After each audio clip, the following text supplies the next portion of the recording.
నమస్కారం media television కి స్వాగతం. ఖర్చు పెట్టిండు. అందులో కాళేశ్వరానికి 1,02 కోట్ల రూపాయలు 1,02,000 కోట్ల రూపాయలు ఖర్చు పెట్టిండు. 1,02,000 కోట్ల రూపాయలు ఖర్చు పెట్టి ఆనాడు పండిన పంటను కాళేశ్వరం నీళ్లతో పండించిన అని గొప్పలు చెప్పుకున్నాడు. వారు చెప్పుకున్నప్పుడు మేమేం అనలేదు.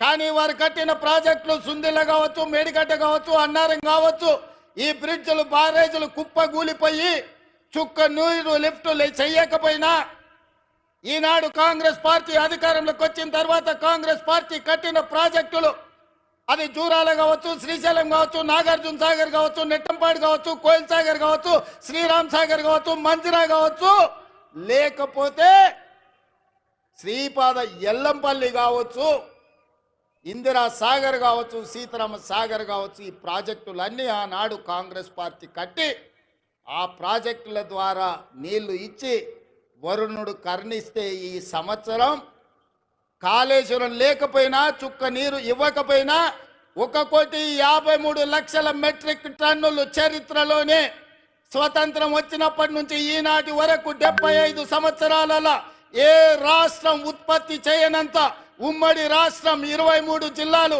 ఇవాళ ఆంధ్రప్రదేశ్లో ఉన్న 13, తెలంగాణలో ఉన్న 10, ఉమ్మడి 23 జిల్లాలలో కూడా ఒక పంటకు 1,53,00,000 మెట్రిక్ టన్నుల వడ్లు ఎన్నడూ పండలే.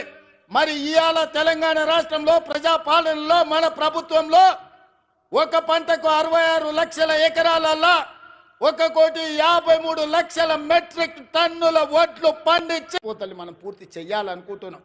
ఇవాళ ఇంతకుముందు మా మధు లేకపోతే మా ఎన్ఎం శ్రీనివాసరెడ్డి మా అనిరుద్ధు చిట్టీలు ఇచ్చిండ్రు, అన్న ఇవన్నీ ప్రకటించని. అవన్నీ కాదు, ఈ జిల్లాకు ఏం అవసరమైన ఒక్కొక్కటి కాదు, అన్ని మూకుమ్మడిగా ఒకే సంతకంతో ఈ జిల్లాలో ఉండే అవసరాలకు అవసరమైతే వేదిక మీద నా మంత్రివర్గ సహచరుల సాక్షిగా మా వలస జీవితాలు బాగుపడాలంటే సంవత్సరానికో 20,000 కోట్లు మా జిల్లాకు ప్రత్యేకంగా నిధులు ఇవ్వండి అని నేను అడుగుతున్నా మీ తరఫున. 70 ఏళ్ళు మాకు అన్యాయం జరిగింది, నష్టం జరిగింది. 70 ఏళ్ళు మేము కన్నీళ్లతో